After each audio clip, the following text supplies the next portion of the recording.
మీ car EMI కట్టలేకపోతున్నారా? మీ car EMI మేము కడతాం. ఈ నెంబర్కి కాల్ చేయండి. హలో నమస్తే, వెల్కమ్ టు సుమన్ టీవీ. ప్రస్తుతం మనతో శివరుద్ర సాధు గారు ఉన్నారు. వీరితో ఈరోజు కొన్ని విషయాలు మనం చర్చిద్దాం. నమస్కారం గురుగారు. నమస్కారం అమ్మా, చెప్పండి.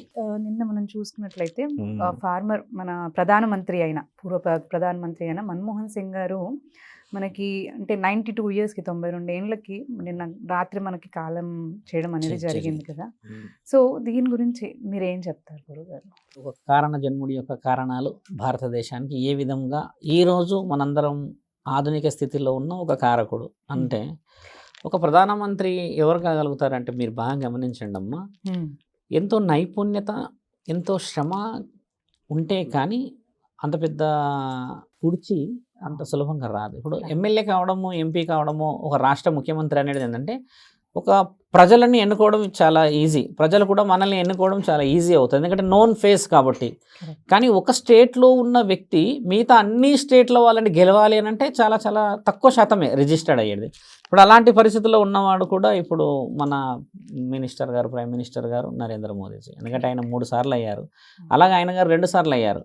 అంటే ఇప్పుడు ఒక వ్యక్తి 20 సంవత్సరాల తర్వాత ఏం జరుగుతుంది అని ఊహించగలిగిన ఒక మంచి ఆలోచన కలిగిన వ్యక్తులలో ఇప్పుడు ఆయన గారు. అంటే ఇప్పుడు ఫైనాన్స్ మినిస్టర్గానే ఒక ముఖ్యమంత్రి నుంచి ఒక స్థితికి వచ్చాడు అంటే ఫైనాన్స్లో ఆయన ఏం డిస్కషన్ చేసి ఉండొచ్చు మీరు బాగా గమనించండి. మినిస్టర్ ఎవరికి ఇస్తారన్నట్టమ్మా, ఈజ్ ఎడ్యుకేటెడ్ పర్సన్. ఆయన ఇప్పుడు అన్నోన్ పర్సన్కి అన్ఎడ్యుకేటెడ్కి అయితే ఫైనాన్స్ని హ్యాండ్ ఓవర్ చేయలేము మనం. అంటే ఆయన అందులో ఎన్నో మెరుగులు చేసి ఉండవచ్చు. ఒక ఫైనాన్స్ ఏంటంటమ్మా, ఆయనకు ఒక 200 కోట్లు అప్పచెప్తే దాన్ని 2000 కోట్లకి తీసుకొని వెళ్ళాలన్న ఒక వ్యూహం ఇచ్చింది ఒక మినిస్ట్రీలో ఉన్న పొజిషన్. అలా ఈరోజు ముమ్మాటికి ఆయన ఆధునికతను చూపించాడు. ఇప్పుడు ఆయన గారు చేసిన ఏదైనా నెట్వర్క్ కానీ, సోషలైజేషన్ కానీ, డిజిటలైజేషన్ మనం చూస్తే అమ్మ ఒక ఊహకందని విషయాలన్నింటినీ ఈరోజు మనందరికీ అప్పచెప్పాడు ఆయన. 10 సంవత్సరాలు ఆయన ప్రైమ్ మినిస్టర్ చేసిన దాంట్లో మీరు ఇప్పుడు చూడండి, ఇప్పుడున్న ప్రైమ్ మినిస్టర్స్ లెవెల్లో ఉన్న టాకెటివ్ పర్సనాలిటీస్ కాదు వాళ్ళు. కొంచెం సైలెన్స్గానే బిహేవ్ చేసి చేయాల్సిన పనులకమ్మ సంతకం చాలు కదా. ఆ సంతకం పెట్టడానికి ఈ రోజుల్లో ఎన్ని విషయాలు, ఎన్ని ప్రోగ్రామ్స్, ఎన్ని విధాలుగా సభలు నిర్వర్తిస్తున్నారు కదా. ఒక 15-16 సంవత్సరాల క్రితం ఉన్న నెట్వర్క్ వేరు. అంటే అప్పట్లో ఉన్న ఆ వైవిధ్యమైన ఆలోచన ఈరోజు ఒక వ్యక్తిని కోల్పోయాం మనం. ఇప్పుడు వాళ్ళ తరాలు ఉండవచ్చు, వాళ్ళ వంశాలు ఉండవచ్చు, కానీ ఒక మన్మోహన్ సింగ్ అయితే రాలేడు కదా. వాళ్ళ తరం రావచ్చేమో, వాళ్ళ కొడుకులు రావచ్చేమో, కానీ మన్మోహన్ సింగ్ గారి తర్వాత అలాంటి పరిస్థితి ఉన్న లీడర్ వాళ్ళ ఫ్యామిలీస్లో లేరు. ఇప్పుడు ఆయన గారు అక్కడ కారణ జన్ముడని నేను ఇందాకే అన్నా. ఇప్పుడు నన్ను అడుగుతారు చాలామంది, ఈయన గారికి ఏం కనబడిందో కారణ జన్ముడు అన్నారా అని అడుగుతారు చాలామంది. కాబట్టి అలాంటి పొజిషన్ ఉన్నవారు రాలేరు కదా. నెక్స్ట్ వస్తేనేమో ఓకే, వీళ్ళది పొలిటికల్ బ్యాక్గ్రౌండ్ ఉంది, ఒకళ్ళ తర్వాత ఒకళ్ళు వచ్చారని చెప్పొచ్చు. అక్కడ వాళ్ళది చాలా తక్కువ శాతంగా కనబడుతుంది. ఇప్పుడు ఆయన గారు కాలం చేశారు. యాక్చువల్లీ ఇప్పుడు మీకు తెలుసా అమ్మ, మన్మోహన్ సింగ్ గారు కాలం చేశాడు అని చాలామందికి తెలుసు. ఒక 11-12 సంవత్సరాల క్రితమే ఆయన న్యూస్లో లేడు ఇప్పుడు ఎక్కువ శాతంగా. ఒక నాకు తెలిసి 11 సంవత్సరాలు 12 సంవత్సరాల్లో వెరీ రేర్లో కనబడ్డాడు. ఆయన గారు గతంలో జరిగిన ఒక శస్త్రచికిత్స సక్సెస్ఫుల్ అయింది కాబట్టి బయటకు వచ్చాడు. అది ఫెయిల్ అవుతుందని కూడా అన్నారు డాక్టర్స్. ఎందుకంటే గుండెకి సంబంధించింది ఒకటైతే రెండవది ఆయన ఆరోగ్యం కూడా సహకరించాలి కదా. ఇప్పుడు 92 ఇయర్స్ అంటే అమ్మా, 10 సంవత్సరాల క్రితం ఆయన 80 సంవత్సరాలోడే. ఇక్కడ 30-40 సంవత్సరాలు ఉన్న వాళ్ళే హాస్పిటల్కి వెళ్తే తిరిగి రావట్లేరు. అలాంటి ఒక వ్యక్తి కారణ జన్ముడే అని చెప్పాలి. ఇప్పుడు దేశం అంతా ఈరోజు స్కూళ్ళకి ప్రకటన ఇచ్చింది, 7 days ప్రకటన ఇచ్చారు. మళ్ళీ పిల్లలకి కూడా అమ్మ, మన దగ్గర ఉన్న దురదృష్టం ఏంటంటే ఒక నేత ఒక కాలజ్ఞానాన్ని కూడా 20 సంవత్సరాల తర్వాత ఈ విధంగా జరుగుతుందని చూడగలిగిన వ్యక్తులు కూడా ఎందుకు పాఠశాలకి సెలవులు ఇచ్చారో కూడా తెలియని పరిస్థితుల్లో ఉన్న విద్యా వ్యవస్థ మీరు బాగా గమనించండి. మనం ఇట్లా ఓవరాల్గా అడిగితే అమ్మా, 9th 10th స్టాండర్డ్ పిల్లలకు కూడా మన్మోహన్ సింగ్ ఓకే పలానా farmer prime minister of India ఈ విధంగా అని తెలియని స్థితిలో ఉన్నాం. ఇప్పుడు ఒకటే ఉన్నది మన దగ్గర, ఏమున్నదంటే అమ్మా, డీజేలు, కావాల్సిన కార్యక్రమాలు, సెల్ఫ్గా ఆనందం ఇచ్చేదే జరుగుతుంది ఇక్కడ. ఇప్పుడు ఇలాంటి వాళ్ళందరూ పాఠ్య పుస్తకాల్లో ఉండి వారు ఏం చేశారు అసలు? ఈరోజు నీవు నేను ఇంత విధంగా పోతున్నాం అని అంటే దాని అర్థం ఏమిటి అని చెప్పగలిగే స్థితిలో ఒక సభ లేదు ఈరోజు. చూడండి, మనం అసురుని వాళ్ళే అర్పిస్తూ ఉన్నాం. ఇప్పుడు ఢిల్లీలో ఎర్రకోటలో ఆయనకు సంబంధించినది చేస్తాం కదమ్మా, దాన్ని ఒక న్యూస్ లాగానే చూస్తే అందరికీ న్యూస్ లా కనబడుతుంది. కానీ ఆయన గారి గొప్ప విషయాలు మనము ఈ జెండా కార్యక్రమాల్లో కానీ గణతంత్ర దినోత్సవాల కార్యక్రమాల్లో కానీ ఏదైనా అసెంబ్లీ కానీ ఇంకేదైనా జరుగుతున్నప్పుడు చెప్తే అమ్మా మనం వాళ్ళకి ఇచ్చే అదే గౌరవం చాలు. వాళ్ళకి బ్యాడ్జులు పెట్టి ఇది పెట్టి అది పెట్టి ఏం తీసుకెళ్తాడు, ఆయన ఏం తీసుకెళ్ళలేడు కదా. కానీ మాట ద్వారా మనం తరాలకి ఇచ్చే ఆ ధైర్యము ఎప్పటికీ కూడా చిరస్మరణీయం. ఆయన ఆత్మ శాంతించేది అదే కదమ్మా. ఇప్పుడు ఎవరైనా జ్ఞాపకం రావాలి అని అంటే ఆయనకి మనం ఇచ్చే బిరుదులతో రాదు, ఆయన గురించి మనం 10 మందికి భావి తరాలకు చేయాలి. ఇప్పుడు APJ అబ్దుల్ కలాం గారు ఉన్నారు తల్లి, ఆయన గారి దగ్గర ఏమీ లేదు కానీ ఈరోజు పాఠ్య పుస్తకాల్లో ఆయనకు ఒక స్థానం ఉండి ప్రతి ఒక్కరు పాటిస్తారు. అంటే అలాగా కొందరు వ్యక్తుల గురించి మాట్లాడుకోవాల్సిన సమయం. చాలా మంది లీడర్స్ చనిపోతున్నారు. మీరు నన్ను క్వశ్చన్ అడిగారు అని అంటే ఆయనకు ఒక ఐకాన్ కాబట్టి అడిగారు. ఇప్పుడు కొందరు వ్యక్తులను ఎందుకు అడుగుతాం?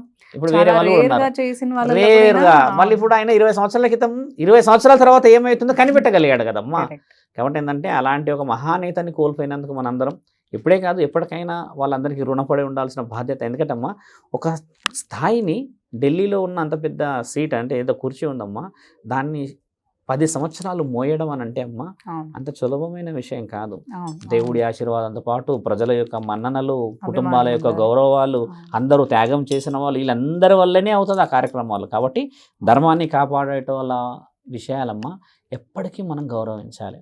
ఇప్పుడు 10 సంవత్సరాలు 20 సంవత్సరాల క్రితం జరిగిన చిన్న సందర్భాన్ని మనం మాట్లాడుకున్న తరుణం తీసుకొస్తే 92 సంవత్సరాలు అన్నప్పుడు పరమశివుడి ఆజ్ఞ, వారి కుటుంబంలో ఉన్న దేవాది దేవతల ఆజ్ఞ కూడా చాలా అవసరం.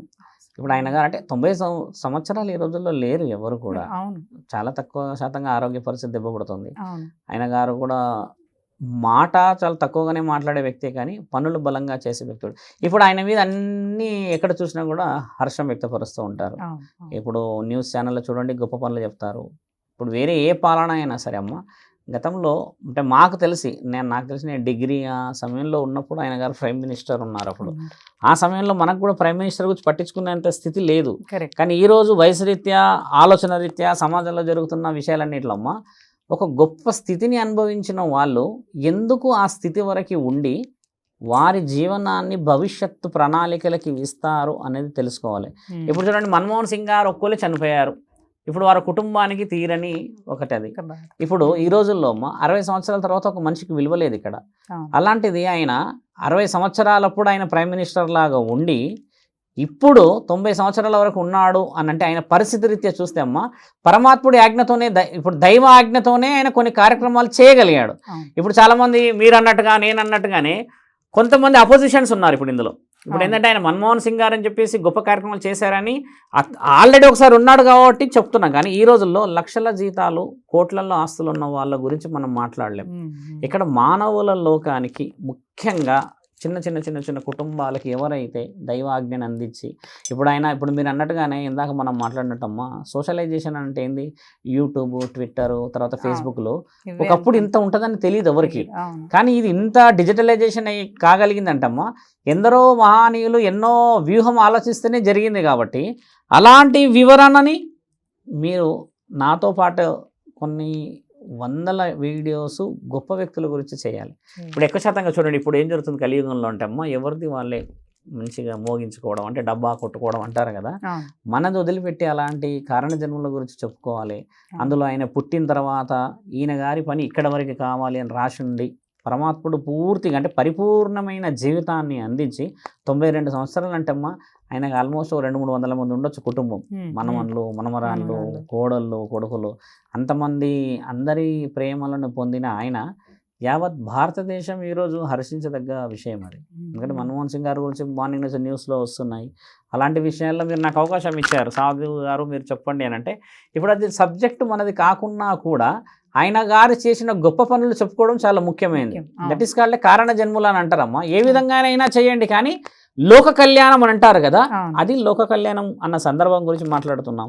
చాలామంది అడుగుతారు సాధువులకు ఏం తెలుసు అని అంటారు కదా, సాధువులకు ఏం తెలియదు కానీ ఆయన చేసింది లోక కళ్యాణమే కదా. ఇప్పుడు ఆయన ఏం చేశాడు, ఎలా చేశాడు అనేది వ్యక్తిగతంగా 100 ఛానల్లో వస్తుంది, దాని గురించి మనం చెప్పుకోవాల్సిన అవసరం లేదు. కాబట్టి మన్మోహన్ సింగ్ గారు టాపిక్ అడిగి మీరు మంచి పని చేశారు. దానివల్ల కొంచెం నాలెడ్జ్ నాకు ఉన్నది నేను చెప్తే, మనకంటే ఎక్కువ నాలెడ్జ్ ఉన్న వాళ్ళు వ్యూవర్స్. ఎందుకంటే అందులో పొలిటికల్గా వాళ్ళు ఒక అనలిస్టులు ఉంటారు, డాక్టర్స్ ఉంటారు, ఎంఆర్ఓలు ఉన్నారు, ఎంపీలు ఉన్నారు. వీళ్ళందరికీ ఏంటంటే మనకంటే ఎక్కువ నాలెడ్జ్ తెలిసి కామెంట్ రూపంలో వస్తూ ఉంటాయి. ఏదో విధంగా సబ్జెక్ట్ అందరికీ చేరడం చాలా ముఖ్యమైనదమ్మా. అది తల్లి. ధన్యవాదాలు గురువు. ధన్యవాదాలమ్మా.